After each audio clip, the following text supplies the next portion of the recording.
Welcome, welcome, welcome to a side session of Philly by Night. Philly by Night is a Vampire the Masquerade 5th edition game set in the city of brotherly love and ensconced in a world of darkness. This is an 18 plus game meant for players and audiences 18 years of age or older. Viewer discretion is advised. And at this time, I would like to remind folks of our content warnings, trigger warnings. This game tackles some dark, difficult, and disturbing topics. These sessions may contain and are not limited to topics such as mutilation and manipulation, use of disciplines, gaslighting, raised voices, angry tones, uh, methods and mentions of torture, and the possibility of final character death. That being said, let's see what the darkness holds. Thomas, it is April 12th, 2025. As the sun sets below the Philadelphia skyline, you rouse from your day sleep. You are told Drew is heading off to spend another night with the Grand Madame. Mostly because you have already let her know that you have some private business to attend to this evening. But as you rouse from day sleep, you do not gain any hunger. You are able to affect the blush of life without provoking the beast. Things are going pretty well for Thomas. You're at Hunger 2 tonight, which is unusual for the hungry times. Yes. But aside from getting dressed, getting groomed, is there anything specific that you wanted to do before you head out for the night? Um, his usual nightly prayer to Mithras and, do some reflection and hope for some guidance. What is it that Thomas is reflecting on? uh, he is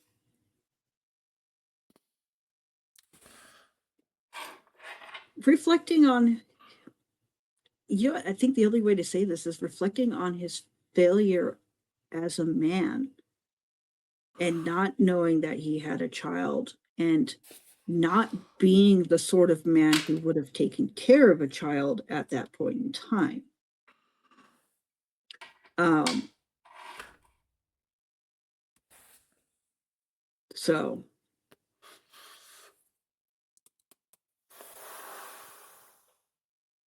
Okay. You reflect on this, and as you are thinking about how you are a failure as a man, the voice of your Mala, kind of an echo of a memory, plays in your head as John reminds you that the measure of a man is not in his past, but in what he chooses to do with his present. And how does Thomas feel about thinking on that? And does he feel like he has been living up to the expectations of his Mala, his faith? Um, not quite. Um, he feels that John probably would expect more from him. And he still kind of feels like he's floundering. Okay. Okay. And you, as you are reflecting all of this, you do still feel that warm noonday sun on your shoulders, that that feeling of presence without judgment. So it is faith is a difficult thing, Thomas. It is difficult to maintain, it is difficult to live up to the expectations of others. It is difficult to find yourself compared to a man who, by many people's own admission, is something more than what any of us could ever hope to be. This man took on not just Burke, but he took on an entire city with nothing more than a ragtag group of kindred that many would have written off as anarchs. He took on the clan, and that is classically something you do not do. He defied the board of trustees. So it is understandable to feel lacking in that shadow. But Thomas does have one thing going for him. He has recently enjoyed a bump in dignitas due to earning those two rather prestigious awards from the clan. Mhm. And now he's got Drew to look after, and the universe has done a curious thing. It has given Thomas a second chance with his own flesh and blood daughter. But Thomas, do you think you can keep her safe from what lurks in the night? Thomas has his concerns, and it's stressing him out. Oh, no doubt. No doubt. So, as you finish your prayers, you finish off the last little preparations of the night from within your haven. Are you texting Alexis? Are you calling Alexis? How are you getting in touch with her?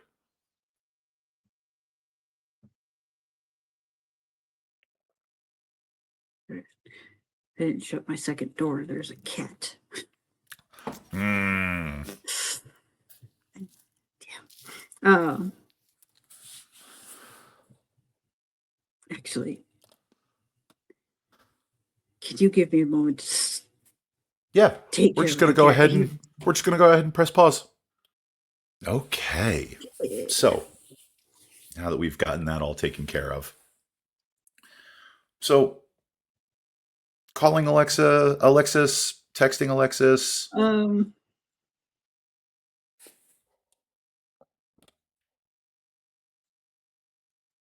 Because you do have her number. Yeah. I guess he's gonna text. Okay. I don't know. He's kind of like, eh? It's like, I don't know what to do. Yeah. So, is it gonna be like, hey, do you want to meet up and chat? And you would get, it would take a minute for her to get back to you. But she does tell you that she is currently downtown. And I'm looking for the name of the club right now. Because I have it here. I know I have it here. Different show every night, folks.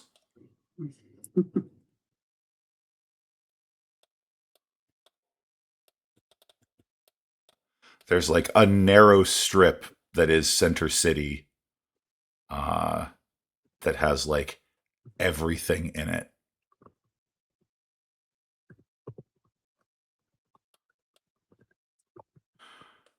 You know what? Yes. So you would be directed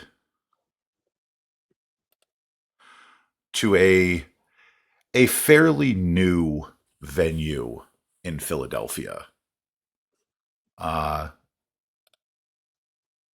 It is in Center City, in view of One Liberty Place. It is where the old Concourse nightclub used to sit, but it is a place called the Juke Joint.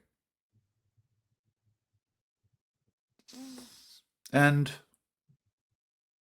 she tells you, make sure you bring money. There's a cover charge, etc., etc. But she was able to score a VIP booth. Okay. So if you give the doorman her name, they'll bring you in. So you head down to your parking lot, you climb in, baby, and you glide off into the night. Why don't you go ahead and give me a composure and drive, please?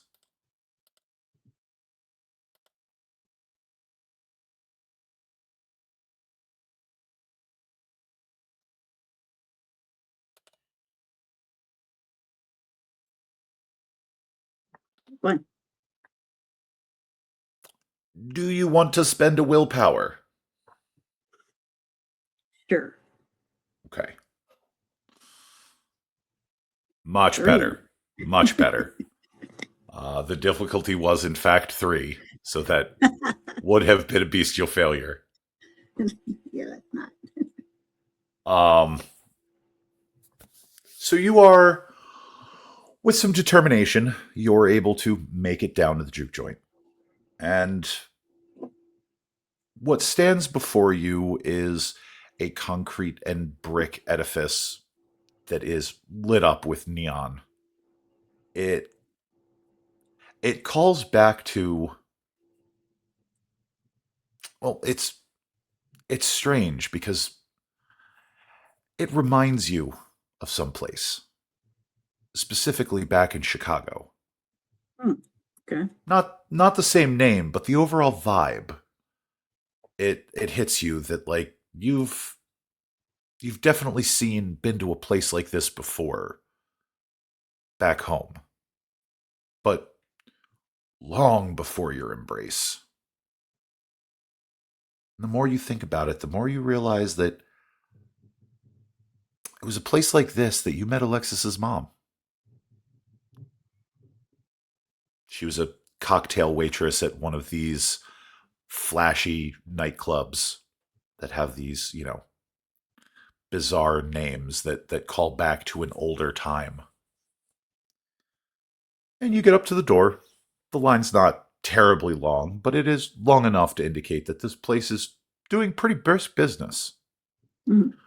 You get up to the door, you pay your cover charge, you let them know who you're there to see, and the doorman ushers you in.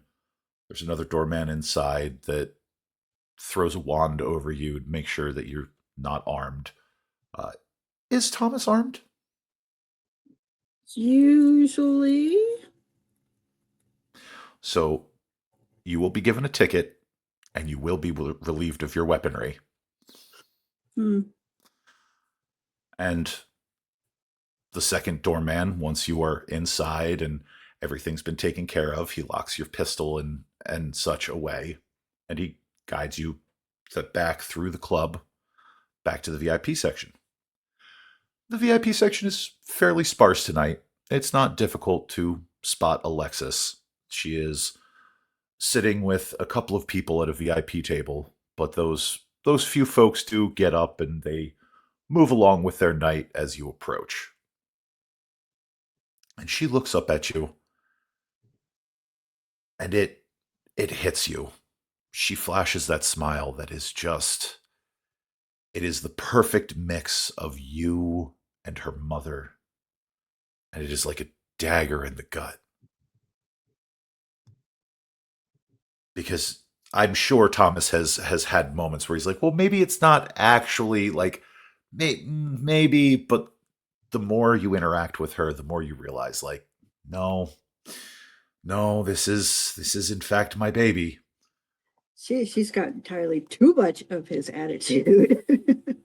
Oh yeah, oh yeah, oh yeah, absolutely. It was, She is Thomas's daughter through and through. That is in fact your circus and your monkeys. that was nature, not nurture. No, no. Much to her poor mother's consternation as she grew up. And she'll motion to the booth beside her, let you settle in. Hmm. So, Thomas, how do you intend to open this conversation with your daughter? Ah, yes.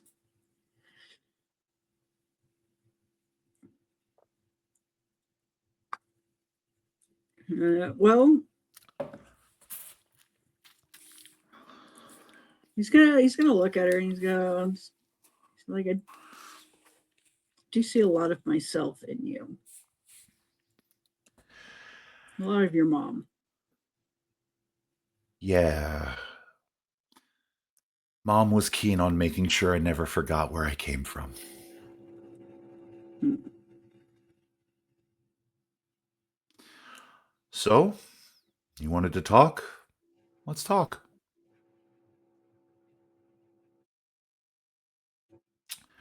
What what have you been doing since you left?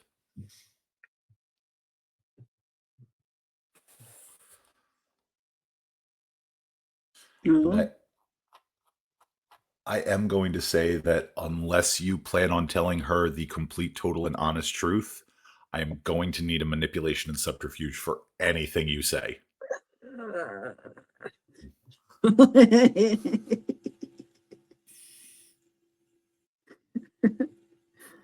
look at those dots for a second. What dots? How hard can I skate this line? We'll um, see.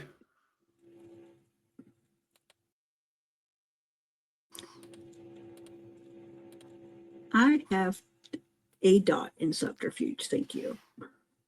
You do. And you have 3 in manipulation, so like 4 is not terrible. Not terrible. All right. Uh,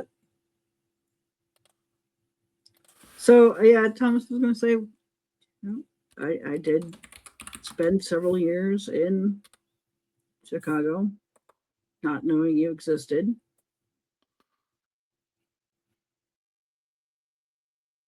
Okay. Spent a lot of time working with my half brother.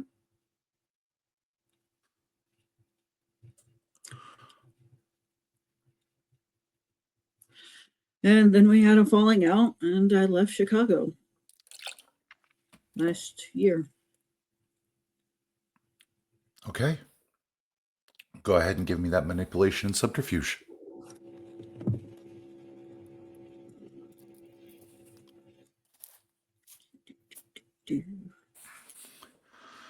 The storytelling team is asking you once again to buy dots and subterfuge.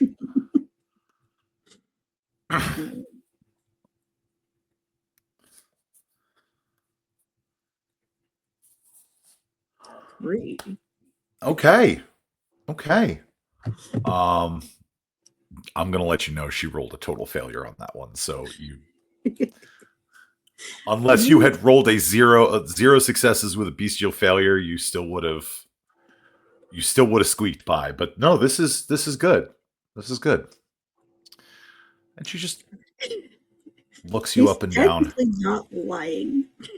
He's not, and that's the best part is that like it's technically not a lie. It's just not the whole truth. And she looks you over and goes, "Huh. So I have a half uncle out there somewhere?" You did.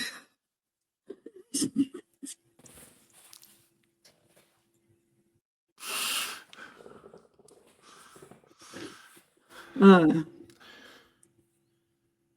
unfortunately, he passed away recently.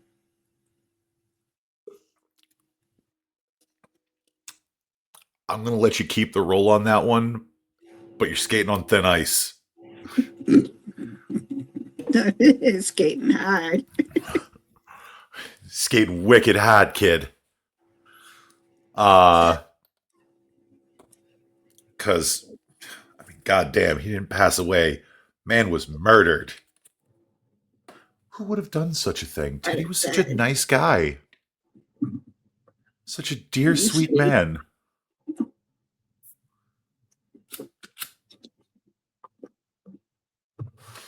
But she nods again. So, is it true what they said about you back in Chicago, that you were part of the outfit?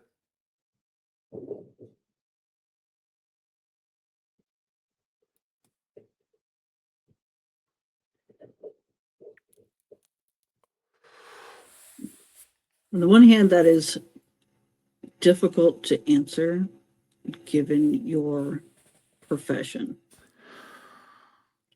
On the other hand, you are family. So yeah, that was true. That was true. She nods. Work like that doesn't exactly make it easy to have a family, huh? No. And you can tell, because much like your face, Thomas, has subtitles, so does hers. You can tell that these questions are not coming from a place of like digging up dirt on you, Mm-hmm. but she is attempting, she's trying so hard to understand and not just be like, sorry, but now I have to slime you out, old man. Uh but she nods. Yeah, I knew some folks back home that were like that. Their dads were in waste management.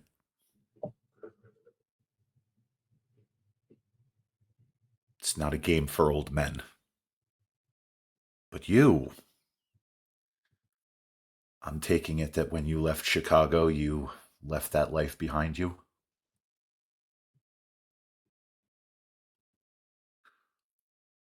Yeah, I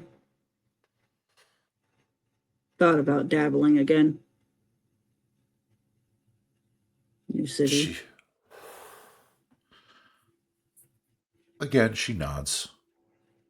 Yeah, the Bruno Scarfo family is currently going at it real hard with the K&A. It's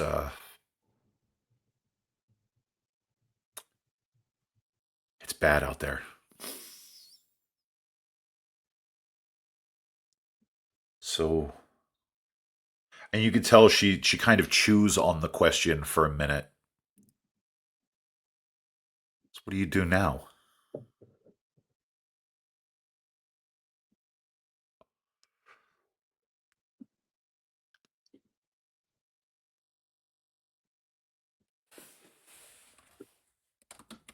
Well, you could say that I work for the government. Okay, I'm going to need you to make another manipulation and subterfuge roll. Actually, I will let you do charisma and persuasion on this one.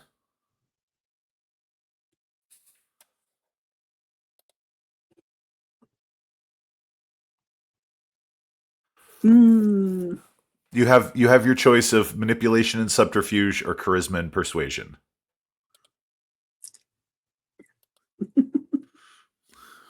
Nope, that's not what I wanted. And you can blood surge if you want.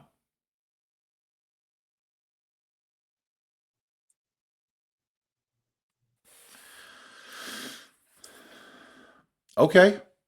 Okay. Her eyes narrow just a little bit. You, the government. I'm guessing local. Yeah.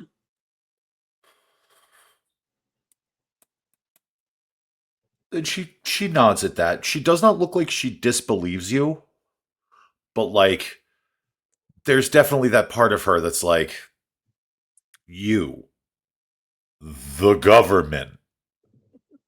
Okay. Okay.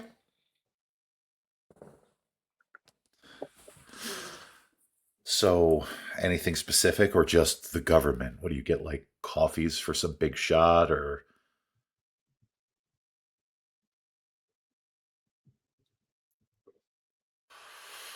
Now, I will interject as your storyteller. Uh, just kind of help gel some things. Thomas would know that euphemistically, he could say something along the lines of like mergers and acquisitions, local investigations, things like that. Like there's some euphemistic Mhm. language that he can use that is not technically a lie, but also not the whole ugly truth. Right. Okay. Yeah. So, yeah, he'll say, I assist with local investigations, a little bit of community outreach. So it doesn't come from anywhere strange. Got it. And she drums her fingers on the tabletop.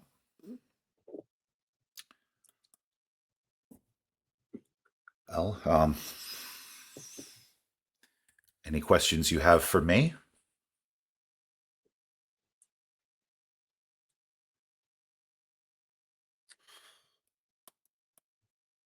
Well, you had mentioned how much you had to fight for yourself. Southside's not exactly a great place for little girls. Yeah. Had to grow up hard, had to grow up mean. But I grew up. So, sort of like how I had to grow up too.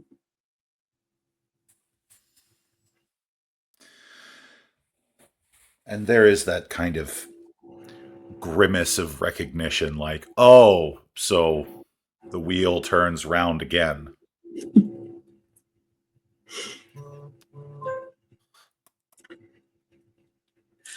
Yeah. Yeah. Lost mom and dad, unsurprisingly, jail.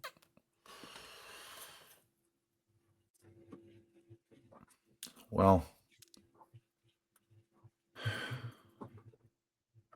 and she looks at you with this absolutely withering stare. At least you knew where yours was.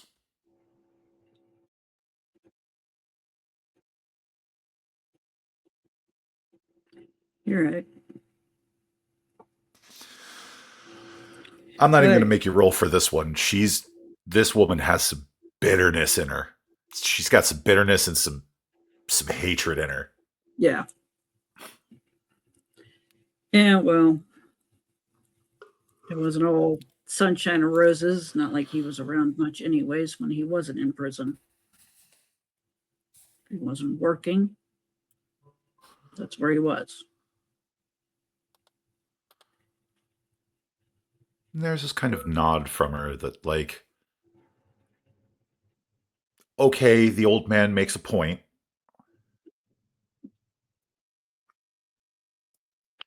Yeah, that's fair, I guess. Uh, And she just, you can tell that she has some of the same uncomfortable mannerisms that you do when she's just like, I don't know what to do with my hands or what words should come out of my face hole. Yeah. Yeah. He came around, did. I realized I fucked up. I told myself If I ever did end up becoming a dad, which I never expected to, I was going to be around more, not like my dad. And fuck that up.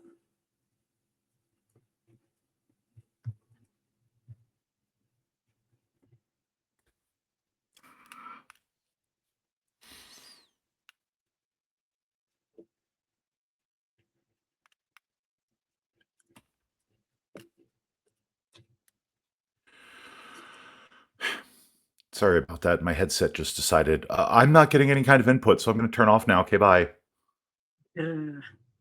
Um, she just kind of nods at that. So I'm willing to concede that you didn't know. From the way Mom talked about you, I would have sworn that you would have been the first call she made, but talking to some people in the old neighborhood, you vanished like a fart in the wind right before I was born. Mom would have been a couple weeks pregnant by that point. So, yeah, maybe you didn't know.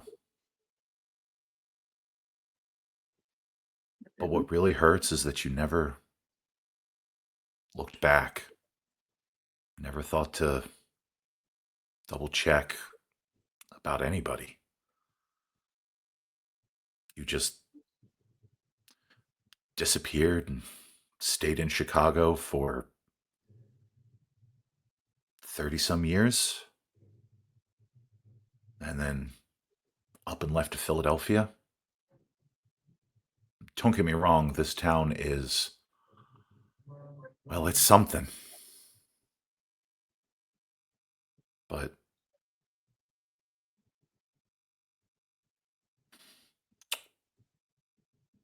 it just stings, is all.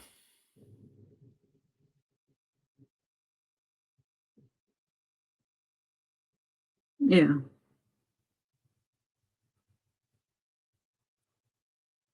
I understand. And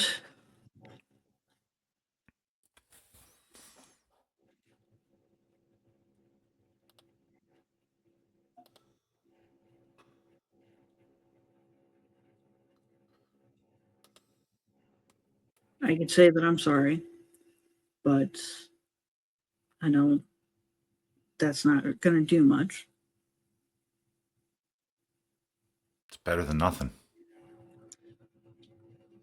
But I am sorry. And to be honest with you, even if I had known, I'm sorry for the man I was at that time. I wouldn't have been a good dad to you that time either.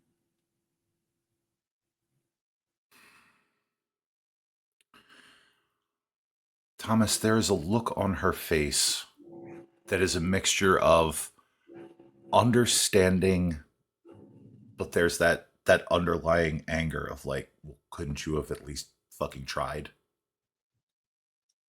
But it it tempers.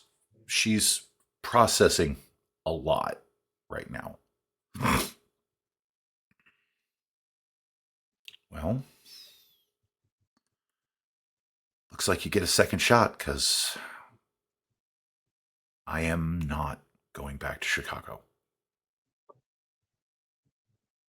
Actually, I think I'm starting to like this city.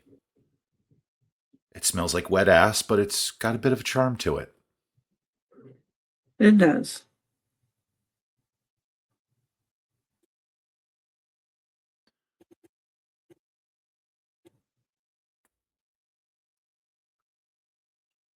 And, work is.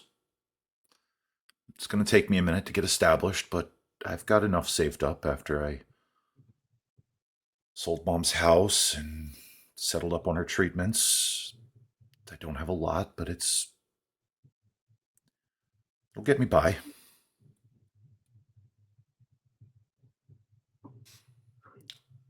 Speaking of, If you happen to know some people that need a private eye, go a long way to saying you're sorry.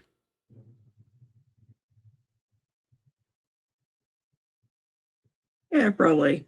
I'll let the could let some people know. You I imagine you picked that up to look for me, didn't you?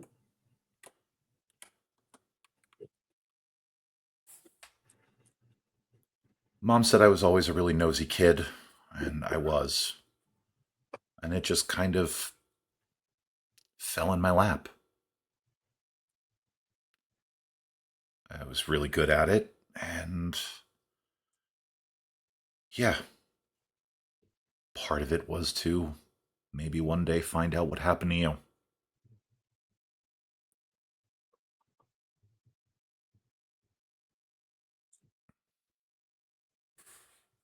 I mean, clearly you're damn good at it, so Yeah, sometimes a little too good.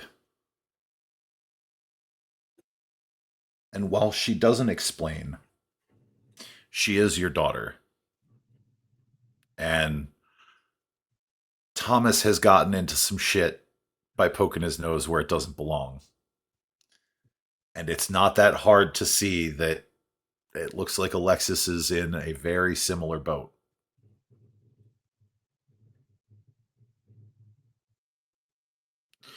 you run into. Well, let's just say I didn't make a lot of friends back home.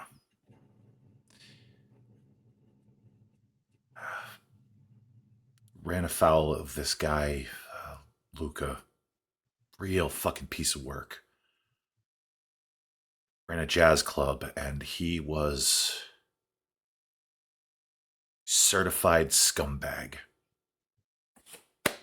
Thomas, please give for me a wits and intelligence.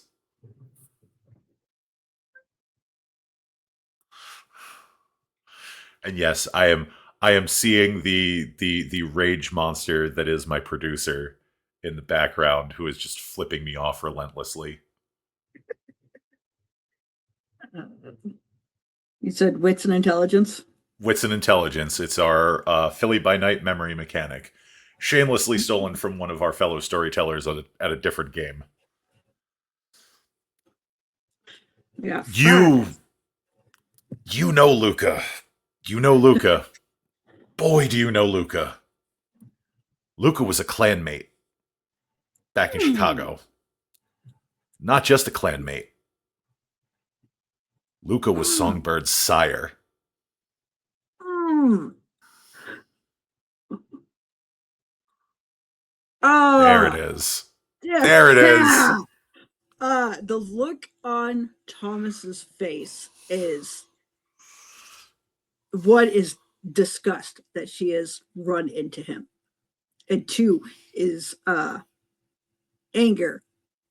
Uh because what could that man have done? And two, he still thinks that man needs his ass beat for Songford.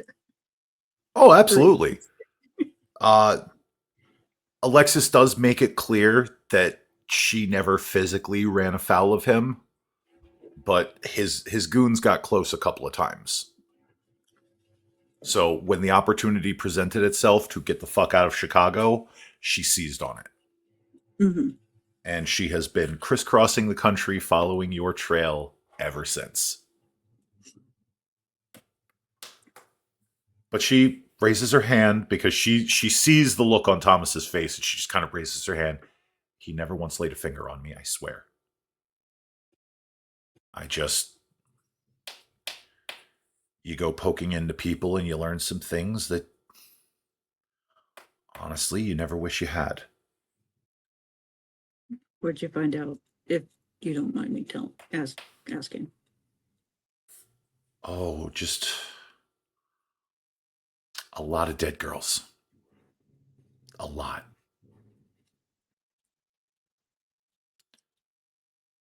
And not all of them clean, not all of them pretty. He was a fucking monster. Yeah. And I just hope that his crimes catch up to him soon enough. If I never have to see that name, hear that voice again, it'll be too soon.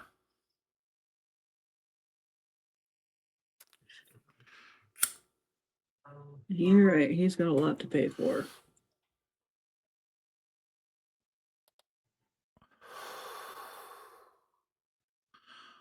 But guys like that make sticking around pretty impossible. No, it's good that you got out. Well, there wasn't a whole lot left tying me to Chicago anyway. Once Mom was gone and I got my leads on you, hopped in Cherry, grabbed what I wanted to keep, left what I didn't care about, and I was off.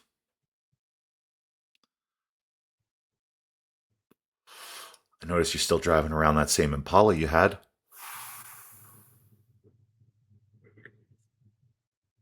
Yeah. I can pry baby from my hands when I am gone from this earth. Yeah, makes keeping tabs on you in the city real easy. I know.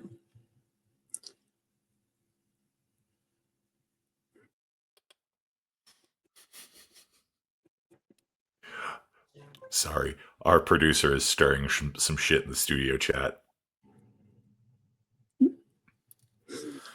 Shit.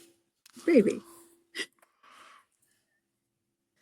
But yeah, when you mention that you can, they can pry baby from your cold dead hands, there's a look from Alexis like you named it baby.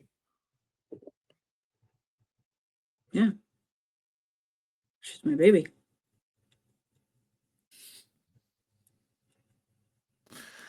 And there's that look of like, okay, yep, that is the car is your baby. Okay. Listen, I've had this car since they first came out, all right? Yeah, our tastes are not all that dissimilar.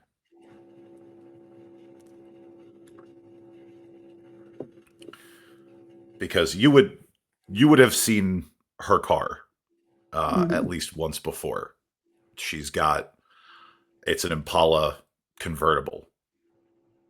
Couple years difference from yours, cherry red, beige like tan leather interior. Mhm. Like this is you don't know who takes better care of their car, you or her, but there's a similarity there that is just another layer in the parfait. And it is about this time that a well dressed African American gentleman looks to be in his early to mid 30s comes walking up, well tailored suit, blue tie, uh, blue scally cap, and he gives a grin. How you folks enjoying yourselves this evening? And Thomas, you would immediately notice this man because you've seen him at clan meetings, you've seen him at cult events. You know that this man is Levi Moore. He is usually seen with his brother Micah, but tonight it looks like he's flying solo. And he motions next to you, Thomas. Mind if I take a seat? And he slides into the booth with you. And who is this lovely young woman you have with you tonight, Thomas? This is Alexis. Oh. And he holds his hand out across your chest towards Alexis. Levi Moore, proprietor. Then she'll give it a shake. Alexis Petrelli. And he just kind of looks, he gives a side eye over at you, Thomas, before he withdraws his hand.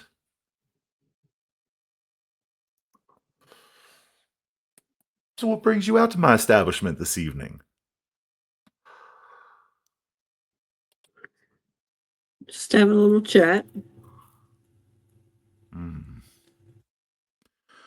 Well, when you're finished with your little chat, Thomas, I'd like you to come to my office. I have some business propositions for you. All right, we can talk. And he reaches into his coat and he pulls out a card. And he places the card on the table. He looks over at Alexis. Anything you need tonight, sweetheart? You just put it on this. And it's not a business card, but it is a blank magnetic strip card, almost like a credit card. Since you're such a dear friend of a dear friend, least I can do is comp your drinks for the night. And he slides out of the booth, stands up, gives you both a bow. I'll be waiting for you in my office, Thomas. And he See you, Levi. glides out of the VIP area. Alexis turns her head slowly to look at you. Out of the game, huh? Game's changed. But we know each other. We worked together before.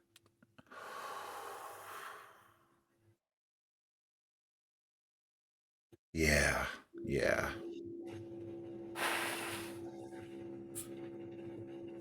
Guys like that. And she just kind of pushes the card over to you. I'll pay for my own drinks. I don't like being in debt. You're right. I was gonna suggest that as well. So he's gonna take the card and put it in his pocket to make sure it gets back to Levi. You let your friend know. He calls me sweetheart again, and I'm going to feed him his nuts. Tell him to behave himself around you. Thanks, old man.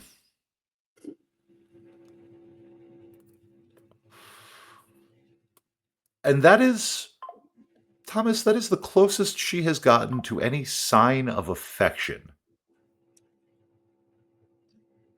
How does that make Thomas feel? Thomas appreciates it because he also knows that's his level of the affection. Yeah. So right. he's like right. That is. She may never call you dad, but old man is good. I can work with old man. Mm-hmm. Yeah. That is okay. We're in a good place. Yeah. he'll take that. Oh yeah. This is definitely a net positive for Thomas. But she lays her hands flat on the table.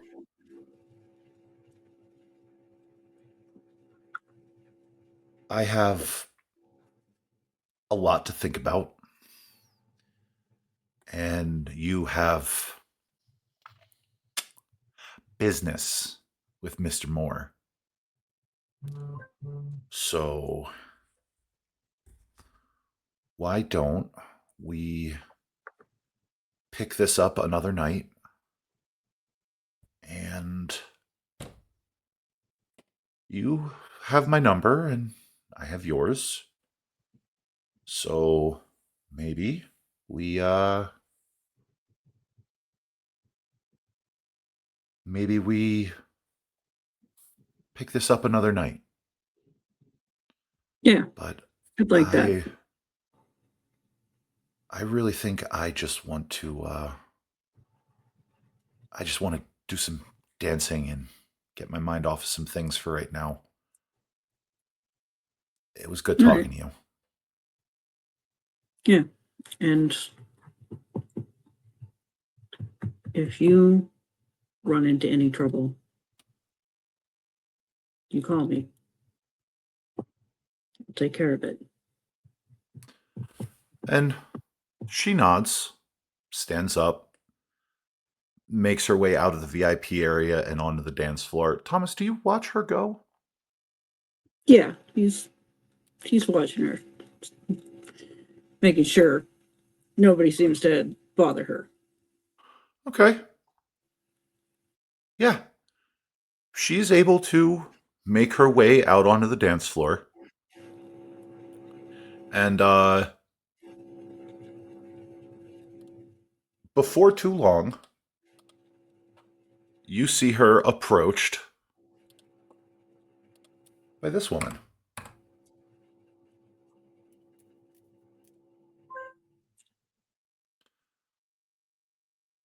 And they're just dancing, having a good time. Doesn't seem to be anything untoward happening. Just gals being pals. But you, sir, you you have a different kind of date now. Mm. So signage for the back office is pretty easy to find. It's just off the VIP area. And as you make your way, are you going to make your way into Levi's office, or are you going to give it a minute and Yeah. kind of like let it breathe? Okay. Yeah, he's gonna head over there. So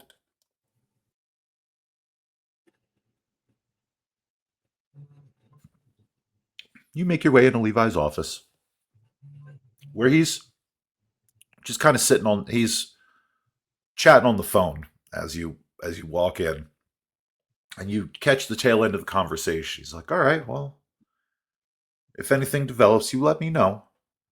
Stay safe out there, Red." And he hangs up the phone, tucks it back into his pocket. He turns and looks at you. Thomas, come on in. Sit yourself down. And it is a very simple, very Spartan office. Mhm. It is not the lap of luxury like most Ventrue. This is straightforward. This is an office where business is conducted. This is not a shadow game. This is not a dick measuring contest. This is an office. And he takes a seat close by. It's not behind the desk, but like not right next to you, where you two can kind of sit and converse. Reason I called you in, Thomas, is well, and he looks over at the door. You give me just 1 second. And he stands up and he crosses over to the door, and you hear the door lock as he walks back over and sits down there. And he reaches over, and there's a tape, like a almost like a coffee table in between the two of you, with a what looks like a cigar box on it. And he Mhm. opens up the box, and inside is a series of switches, like 3 or 4 switches. And he reaches over and he clicks one, closes the box again, and you hear this like low level hum. He goes, "There we go. I called you in, Thomas, because, well, I need your help. And my brother and I, we've been assigned here to Philadelphia to find some things. Very important things. Things that you might be able to help us find." And he reaches into his pocket and he pulls out a small envelope, pulls a piece of paper out of the envelope, spreads it out. and on it is a list.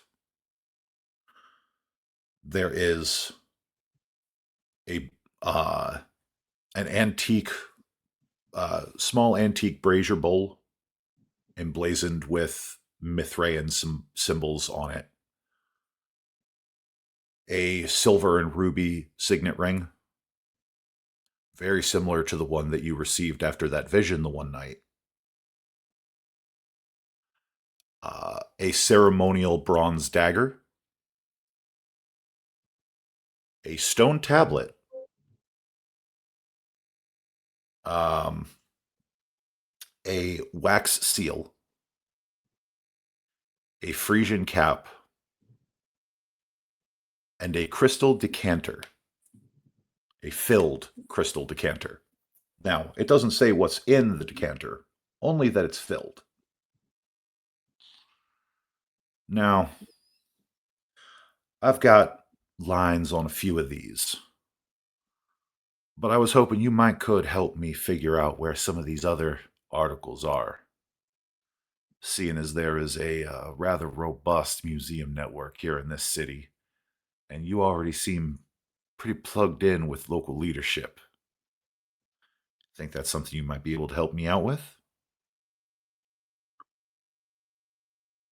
Maybe. Oh, now, cousin,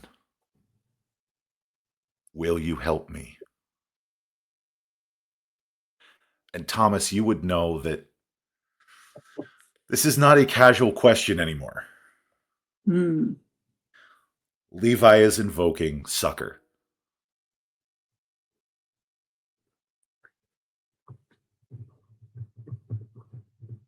Now, Thomas can refuse. Mm-hmm. That is, there are social implications for it,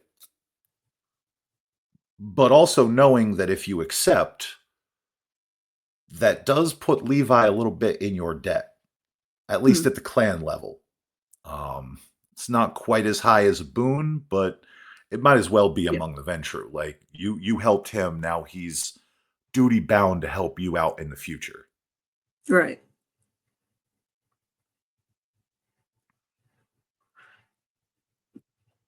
Yeah, I can keep an eye out for this.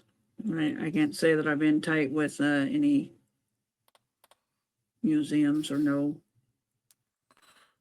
anybody who might have a hand on these, but I can keep an eye out. Let's see. I got word that at least this tablet and this here dagger made it into the museum system here before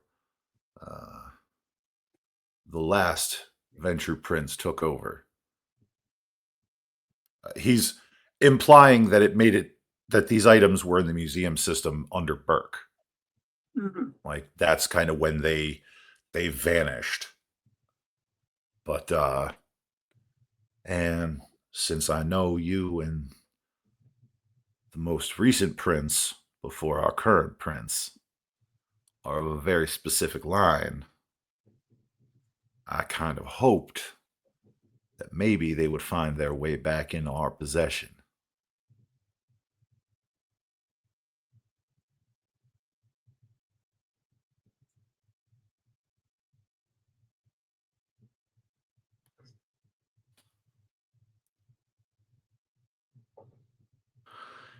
You do this for me, and you're owed. And trust me, having a Leo in your debt is not a bad place to be.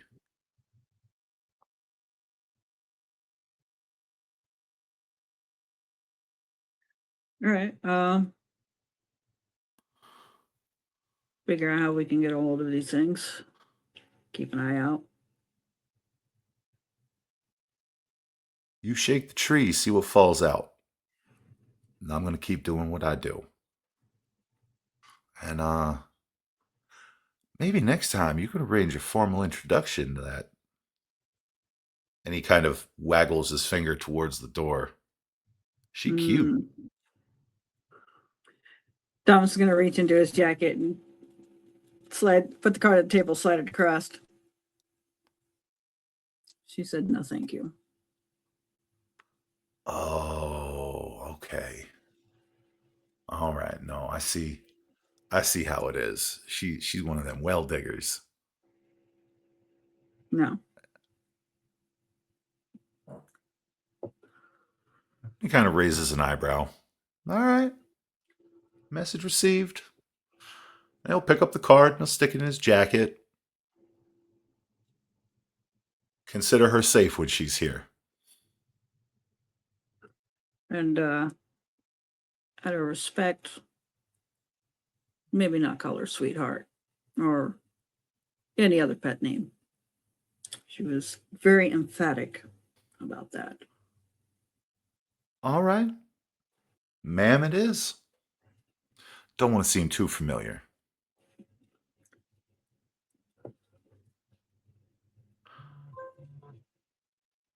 I appreciate you shooting straight with me, Thomas.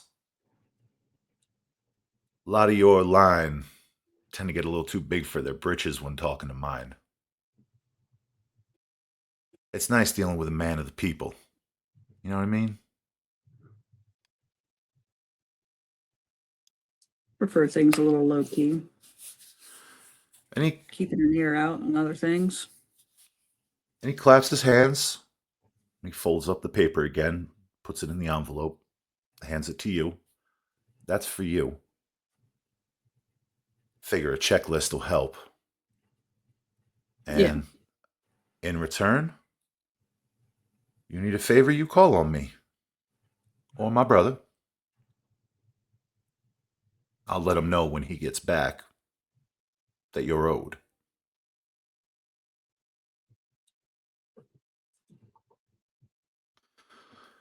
And he gets up and he walks over to the door, unlocks it, comes back, flips the switch in the cigar box. That hum dies. Well, is there anything else I can do for you this evening?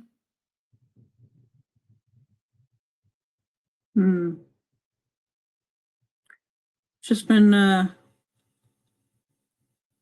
listening to the rest of our family, see what kind of things they're up to. He nods. I'd be careful with that Caldwell. I know snake in the grass when I see one. Now, he might be Praetor, and we might not be able to move against him directly, but that man gets too comfortable. We may need to remind him that his position is ceremonial.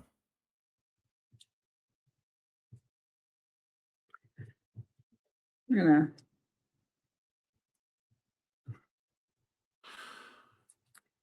gonna ask around, find his views on things.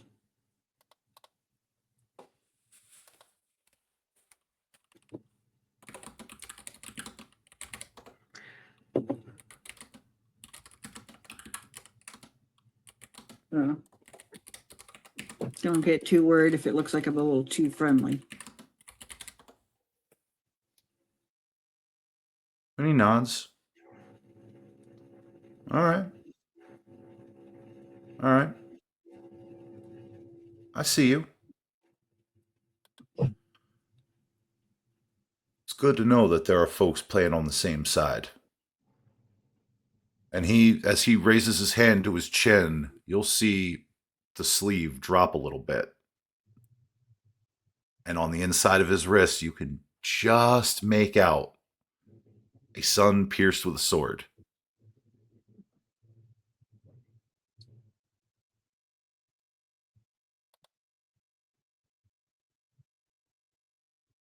May you walk in the light, Thomas. You as well, Levi. And from here, where does Thomas want to go? What does Thomas want to do? Thomas is gonna head out to the edge of the dance floor, kind of see if he can see Alexis. Oh yeah, it is. It is not difficult.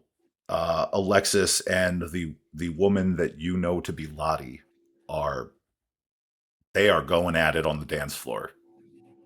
The music is thumping. Everybody's just sweating. She is She looks like she's having a fairly good time. Mm-hmm.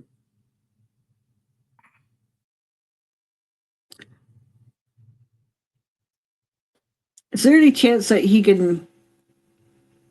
might catch Lottie's eye? She seems particularly focused on Alexis right now, but you can try. uh,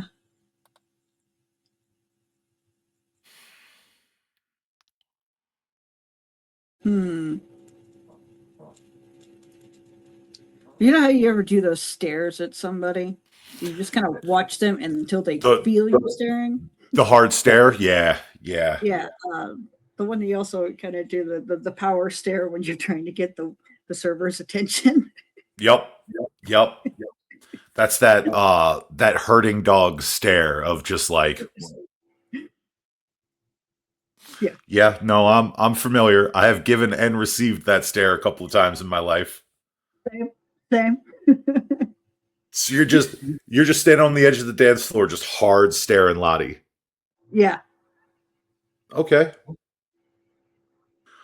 Uh, while you are hard staring Lottie,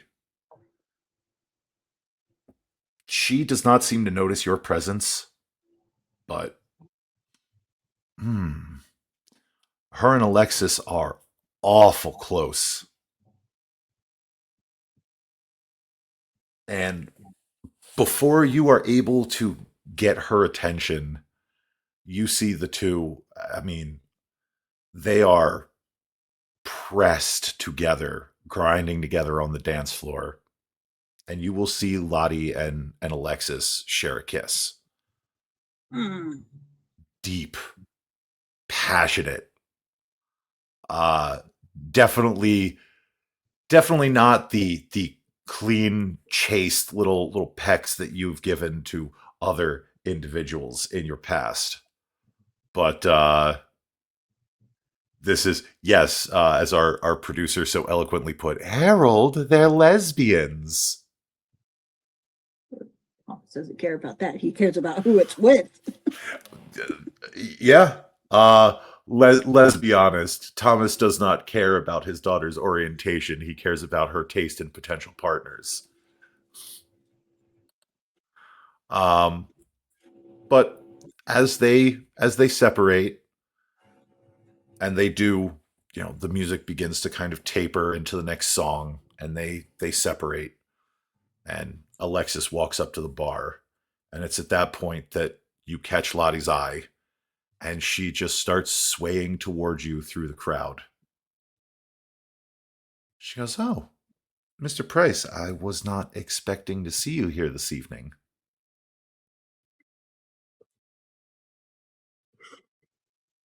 I wasn't expecting to see you here either. "Oh, well, girls got to have fun."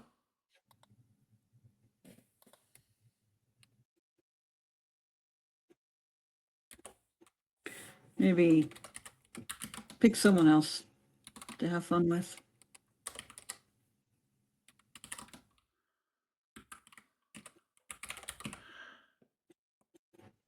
Her eyebrow shoots up. "Oh, I didn't think she'd be into someone of your She looks you up and down. Advanced age.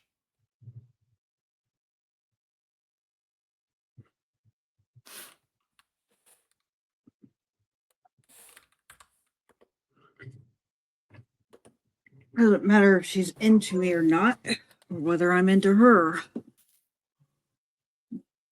Find someone else. You'll hear Lottie just kind of suck her teeth. "Fine."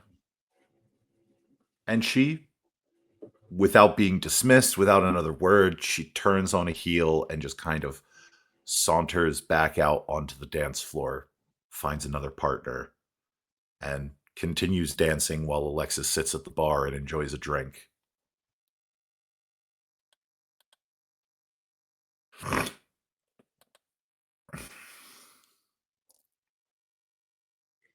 Uh, So Thomas what is does gonna head. Thomas? Yeah, he's gonna head to the bar to Okay. Alexis. And she is drinking what looks to be this obnoxious nuclear green concoction.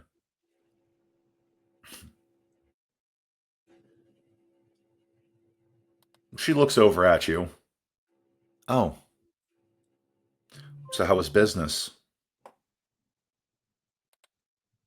It, he asked me to look for a few things. No big deal. He did say he won't be calling you sweetheart or making any other sort of moves on you. She nods. Good, good. No offense, he's just. I prefer a fuller figure. Hmm. Speaking of the redhead, bad news. You don't want to get tangled up with her. She just kind of looks you up and down. A little early for the fatherly advice, don't you think? This isn't fatherly advice. This is life advice.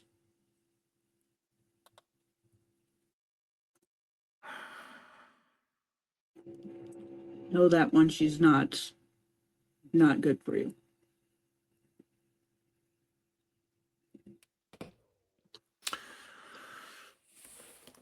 Thomas, how well do you take to people?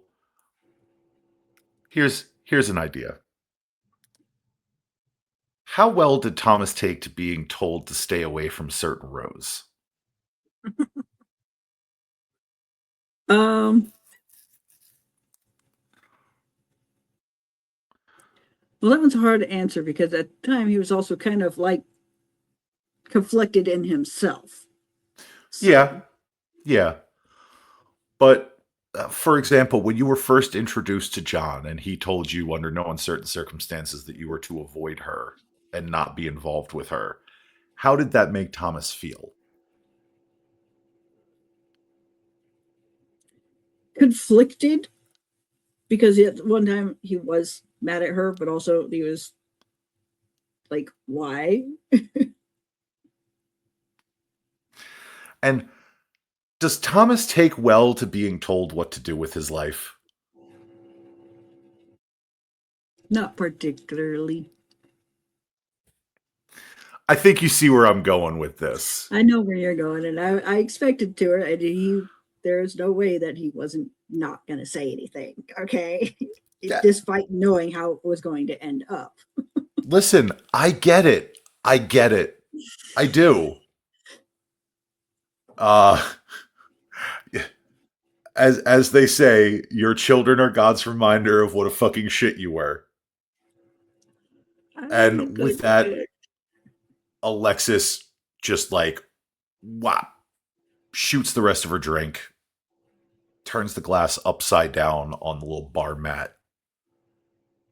She looks over at you and she says, "Tell you what, I'll take your advice on who is and isn't bad news when you can prove that you're a father." And she gets up off the stool and leaves the bar.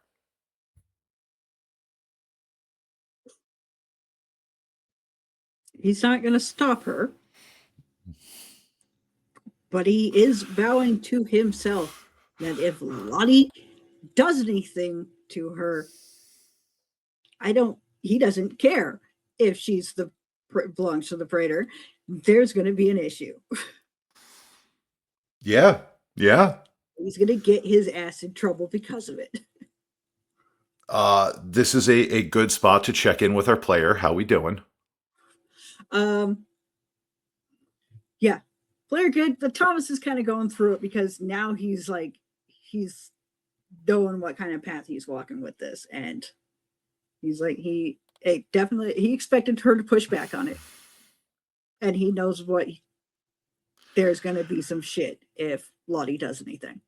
She didn't exactly push back per se, but she also let it be known that, like, yeah, maybe don't be giving advice right now. Like, little soon there, buddy boy. But it's very much I'll take that under advisement. Uh, I figured that's the least he could do. it's It's not like it he's is not a going to ground her. completely right. Besides, she's a whole full grown adult. Like, what are you gonna do? Like, I Yeah. can't tell you no. I can tell you that it is a colossally bad idea. Um, but she leaves the bar, and Thomas is just kind of left there going, well, could have done worse, I guess. Yeah, could have gone worse, but that's to be expected. So what is Thomas going to do now? Now that he's the advice didn't land how he expected it would, but it also wasn't. It could have gone worse. That It wasn't is unexpected. right. So he will probably spend a few more minutes just kind of keeping an eye.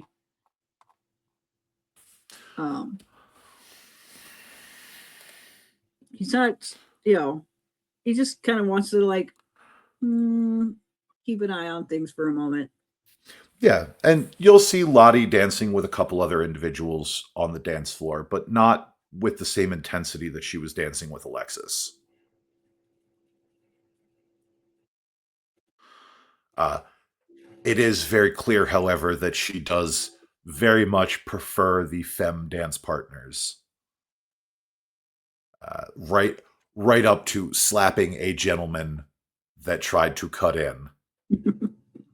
But all said and done, uh, the night wears on for a few more beats.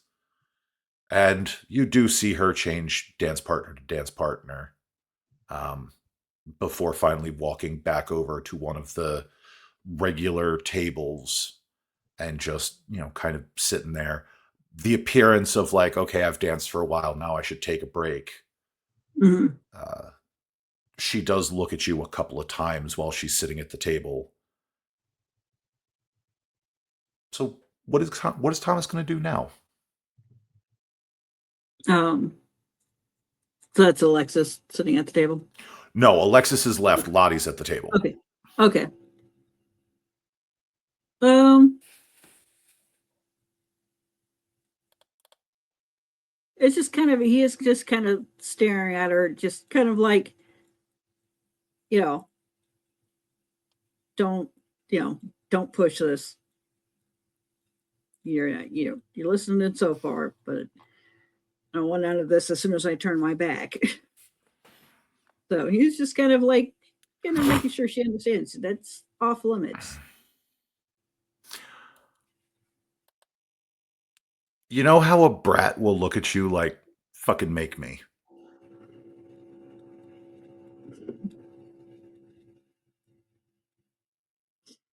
Like, she's going to behave yourself. She's going to behave herself while you're watching. Mm-hmm. But the second you're out of sight, it's clear all bets are off. Yeah. Uh,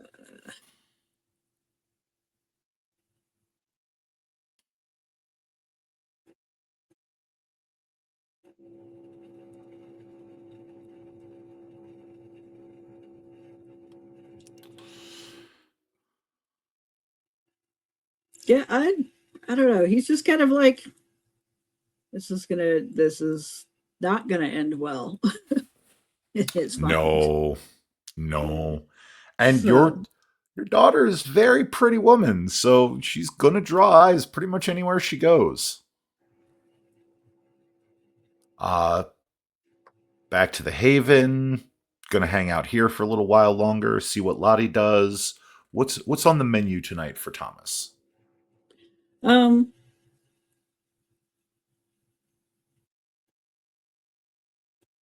hmm. or even wants to kind of stick around and keep an eye on things, but like not as obviously at the bar. Okay. because he's concerned. Well, if you want, you can attempt a, let's see here, a resolve in stealth to kind of try to melt into the crowd and keep a better eye on Lottie. Hmm.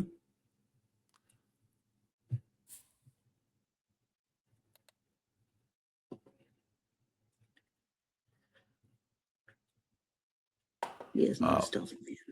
or charisma and streetwise, and you might be able to buy some folk to keep eyes on her. Hmm.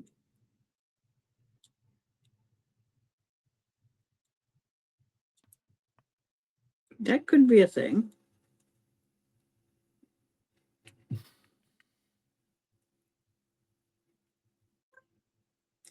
Do, do.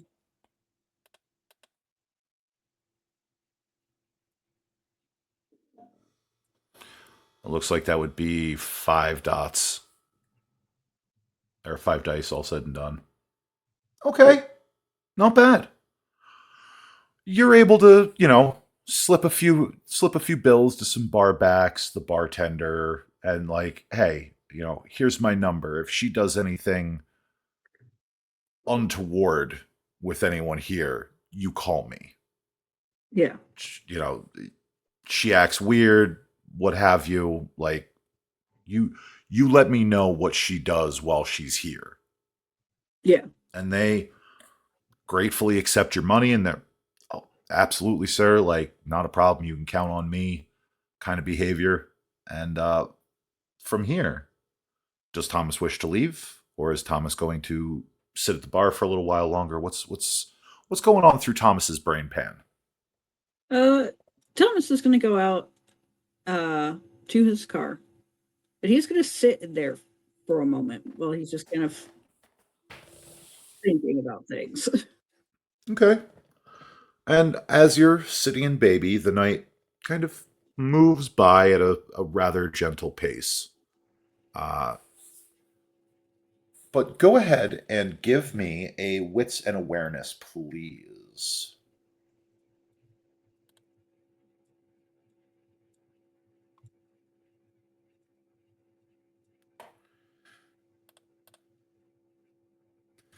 So, Okay. The night seems to go by, for the time you're there, seems rather uneventful. The juke joint is definitely hopping. It is it is a place to be and be seen. As the night grows later and later, people continually show up, leave. It seems like they're doing a pretty brisk business here.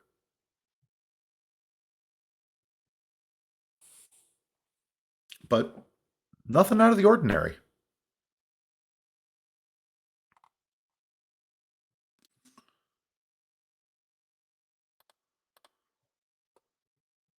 yeah. Mostly he's just kind of thinking it's just like, you know, he's concerned because, like, now they know about her. He's like, shit. He doesn't They know if do. they know, her exact connection, though I'm sure it wouldn't be hard for them to figure out if they really wanted to.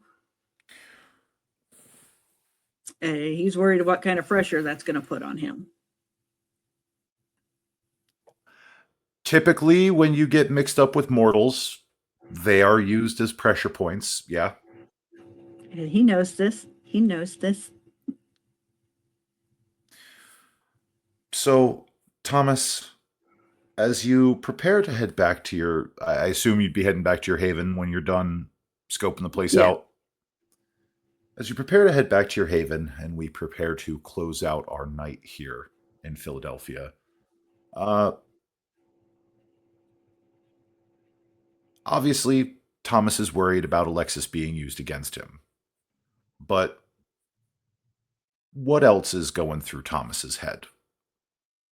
Whether it be the task he has received from Levi, or you know, any of the other things that occurred this evening. Uh, he's feeling like his place getting kind of full. um, because like not only is he worried about Alexis being used against him, he is worried about her safety. Um, he doesn't want anything happening to her because of him. You know, you feel like that is another failure. What if Uh, what if something happens to her not because of him, but just because she happens to be in the wrong place at the right time?